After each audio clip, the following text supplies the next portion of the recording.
ভাষণ দিয়েছে, সেই যুগের অবসান ঘটাইতে হবে। আমরা মেহনতি মানুষ রক্ত দিয়ে যে সংগ্রামে বিজয় অর্জন করে সেই অভ্যুত্থান, কিন্তু এইবার এই মেহনতি মানুষ রক্ত দিবে, তার ফসলও এইবার তাদের নিজের ঘরে তারা তুলে নেবে। এবং সেইটা করতে হলে খালি লড়াই করে ঘরে বসে চলে গেলে চলবে না, নিজেদের সরকার গঠন করতে হবে। আমরা এই বার্তাটা দিতে এসেছি। এইবার বামপন্থীরা সরাসরি নিজেদের সরকার কায়েমের জন্য তারা সংগ্রামে অবতীর্ণ হবে। আমি ডাক দিয়ে বলতে চাই, সমস্ত বামপন্থী শক্তি, প্রগতিশীল, উদার নৈতিক, সৎ, নিষ্ঠাবান জনগণ বলে দিয়েছে, মুখে মুখে স্লোগান, নৌকা লাঙ্গল পাল্লা মানে দাড়ি পাল্লা আর শীষ, সব সাপেরই দাঁতে বিষ। এই চারটাকে বাদ দিয়ে বাকি সবাই একত্রিত হন এবং নয়া যুক্ত ফ্রন্ট গড়ে তোলেন।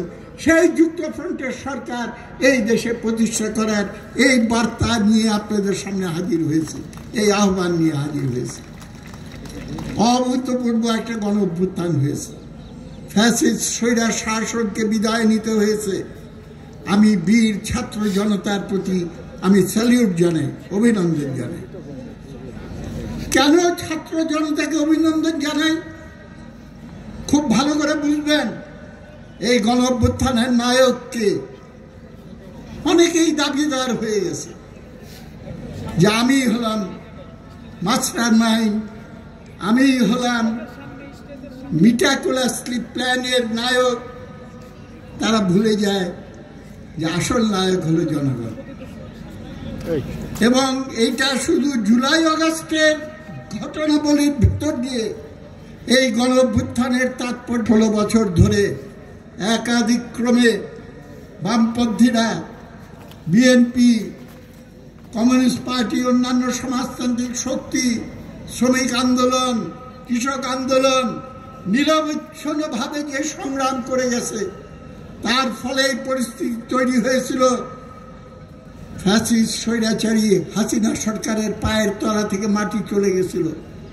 কোন মানুষ এই সরকারকে আর দেখতে পারত না এবং সময়ের অপেক্ষায় ছিল, বিস্ফোরণের অপেক্ষায় ছিল পরিস্থিতি।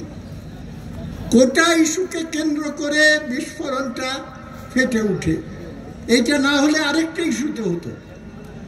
সুতরাং খালি আমাদের জুলাই আগস্টের শহীদদেরই না এবং সেই সময়কার সংগ্রামী জনগণই না, এই 16 বছর ধরে যারা সংগ্রাম করেছে তাদের সবাইকে আমি স্যালিউট জানাই এবং তাদের অবদানকে স্বীকার করে নিয়ে আমাদের সামনে আগাইতে হবে।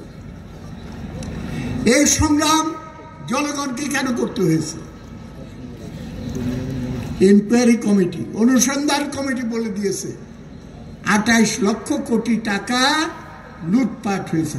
28 লক্ষ কোটি টাকা, মনে মনে একটু চিন্তা করে দেখেন, এটা কার সম্পদ? এটা আমাদের সম্পদ, সাধারণ নাগরিকদের সম্পদ। এই সরকার দেখলাম আমাদের ইনডাইরেক্ট ট্যাক্স, পরোক্ষ কর, ভ্যাট নাকি আবার বাড়াবে।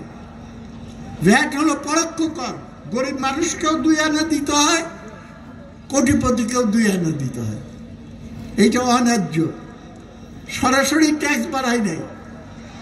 সুতরাং এইভাবে আমাদের টাকা আত্মসাৎ করে রাখা হয়েছে এবং এই লুটপাটকে যাতে না হারাইতে হয় সেইটার জন্য এই ফ্যাসিস্ট শাসন এখানে কায়েম করা হয়েছিল।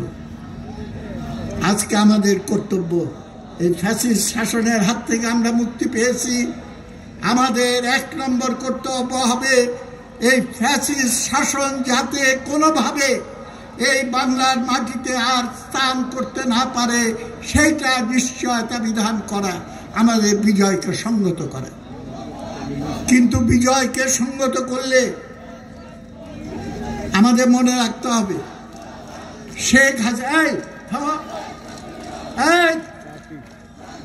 রাষ্ট্র দর্শন ছিল উন্নয়ন চাই, উন্নয়নের জন্য স্থিতিশীলতা চাই, স্থিতিশীলতার জন্য সরকারের ধারাবাহিকতা চাই।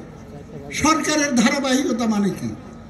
বারবার দরকার শেখ হাসিনার সরকার, এইটা বলে যেন তেন উপায়ে ভোটের নামে প্রহসন করে জনগণের সমর্থনহীনভাবে সে ক্ষমতায় অধিষ্ঠিত হয়েছিল। এবং সেই পরিস্থিতিতে আমরা যদি খালি শেখ হাসিনার ফ্যাসিস্ট স্বৈরাচার তাকে বিদায় করেছি, যদি একই ব্যবস্থা বহাল থাকে, আরেকজন এসে বলে যে ভোটাধিকার চলবে না, যেন তেন উপায় আমি ক্ষমতায় থাকব, সংস্কার করব, যতদিন সংস্কার না হয় আমি ক্ষমতায় থেকে যাব, নির্বাচিত সরকারের দায়িত্ব নাই, আমি তো মনে করি সেটা একই রকম কথা। বারবার দরকার আওয়ামী লীগের সরকার, এইখানে হয়ে যাবে বারবার দরকার সংস্কার পার্টির সরকার, এবং সেটা কিংস পার্টির নামে নানান রকম তোড়জোড় চতুর্দিকে দেখা যায়। আমি একটা প্রশ্ন করতে চাই, ইলেকশন কমিশন বর্তমানে দায়িত্বে আছে, রাজনৈতিক দল হিসাবে খরচের হিসাব দিতে হয়। রাজনৈতিক দল গঠন করার আগে লক্ষ লক্ষ টাকা দিয়ে যে অফিস বানায় ঢাকার কেন্দ্রস্থলে এবং অন্যান্যভাবে যে খরচ করছেন, সেই খরচের হিসাবও নিতে হবে। তা না হলে পরে কিন্তু আবার আরেকটা ধান্দাবাজের পাল্লায় আমরা পড়ে যাব। ব্যবস্থা বদল করতে হবে। বৈষম্য বিরোধী আন্দোলন বলা হয়েছে এই আন্দোলনকে। বৈষম্যের বিরুদ্ধে আন্দোলনের চ্যাম্পিয়ন হলো কমিউনিস্টরা, বামপন্থীরা। আমি ভুল বলছি? কেউ খাবে আর কেউ খাবে না, তা হবে না, তা হবে না, এই স্লোগান আমরা দিয়ে জন্মলগ্ন থেকে বলে চলেছি। সুতরাং আমাদের নৈতিক অধিকার আছে। এই বৈষম্য দূর করতে হলে আজকে সমাজ ব্যবস্থার পরিবর্তন করে মুখ ঘুরাইতে হবে সমাজতন্ত্রের দিকে, যেটা আমাদের স্বাধীনতার অঙ্গীকারের ভেতরে ছিল, যেটা আমাদের স্বাধীনতার ঘোষণার ভেতরে ছিল, যেটা আমাদের সংবিধানের ভেতরে পরিষ্কারভাবে আছে। জনগণের উপরে বিশ্বাস রাখতে হবে এবং জনগণের উপরে বিশ্বাস রেখে সমাজ ব্যবস্থার পরিবর্তন কিংবা সেই লক্ষ্যে আমাদের সংবিধানের যদি কিছু কিছু পরিবর্তন করতে হয়, এবং অনেক কিছু পরিবর্তন করা দরকার, এবং কিভাবে পরিবর্তন করা হবে সেটাও সংবিধানে বর্তমানে শেখ হাসিনা এটা বাতিল করে দিয়েছিল, হাইকোর্টের অর্ডারে সেটা আবার পুনঃস্থাপিত হয়েছে। সুতরাং কোনো ভয় নাই, মানুষের উপরে ছেড়ে দেন। সরকারের কর্তব্য কি এখন? এখন হলো জরুরিভাবে নির্বাচনের উপযুক্ত পরিবেশ, গণতান্ত্রিক পরিবেশ, নির্বাচন ব্যবস্থার প্রয়োজনীয় সংস্কার করে যত দ্রুত সম্ভব নির্বাচন দিয়ে জনগণের রায় সেইখানে নিয়ে আসেন।